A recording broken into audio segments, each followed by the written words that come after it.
সেটা হচ্ছে land and land reform. এই যে land and land reform, Mamata Bandyopadhyay আপনি ভুলে যাবেন না যে এই জমি নিয়ে আন্দোলন করে একদিন আপনি মমতা বন্দ্যোপাধ্যায় নিজের ব্র্যান্ড তৈরি করেছেন। আজকে সেই জমি আপনাকে পথে বসাচ্ছে। আপনি যেভাবে গোটা বাংলায় একের পর এক জলা জমি ডুবিয়ে বিভিন্ন রকমের আনঅথরাইজ কনস্ট্রাকশন তৈরি করেছেন, গোটা বাংলাটাকে একটা দুর্ঘটনা প্রবল একটা মৃত্যু কুয়োয় পরিণত করেছেন। কখনো আপনার ব্রিজ ভেঙে পড়ছে, কখনো নিকো পার্কে একটা ডিজাস্টার হচ্ছে, কখনো আগুন ধরে যাচ্ছে, কখনো ট্রাফিকের বেহাল অবস্থার জন্য দুর্ঘটনা হচ্ছে। এই বিষয়গুলো নিয়ে স্বরাষ্ট্র দপ্তরকে খুঁজে পাওয়া যাচ্ছে না। এবং এই যে ল্যান্ড নিয়ে এত কথা বলছেন, আজকে ভাবুন যে এখানে একটা জলা জমি ডুবিয়ে নাকি এই কাজ করা হয়েছে।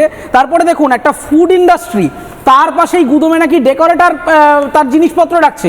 তার মানে আমার কোনো প্ল্যানিং নেই যে একটা দাহ্য পদার্থ একাধিক জায়গায় এরকমভাবে বন্দি দশার মধ্যে রয়েছে, কোথায় কোনটা রাখবো, বাইরে থেকে তালা মারা, লোকগুলো বেরোবে কি করে, সেই নিয়ে কোনো রকম কোনো প্ল্যানিং নেই, প্রোগ্রাম নেই। কারণ ওই ফায়ার মিনিস্টার তো করতে যাচ্ছেন, ওই লেকটাউনে প্রোগ্রাম করছেন। Industry, commerce and enterprise Shashi Panja একদম মানে গাড়ির ভেতর থেকে একদম তিনি কেন্দ্রীয় সরকারকে এক হাত বুঝে নিয়েছিলেন, এইখানে রাস্তা খুঁজে পাচ্ছেন না।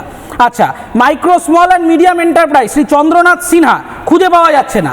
এবং সর্বোপরি আসি, একটা দারুণ ডিপার্টমেন্ট, খুব মজা পাবেন, সেটা হচ্ছে প্ল্যানিং অ্যান্ড স্ট্যাটিস্টিক্স, যার মন্ত্রীর নাম হচ্ছে মমতা বন্দ্যোপাধ্যায়। কি প্ল্যানিংয়ের অবস্থা, জলাজমি ডুবিয়ে আমি তোমাকে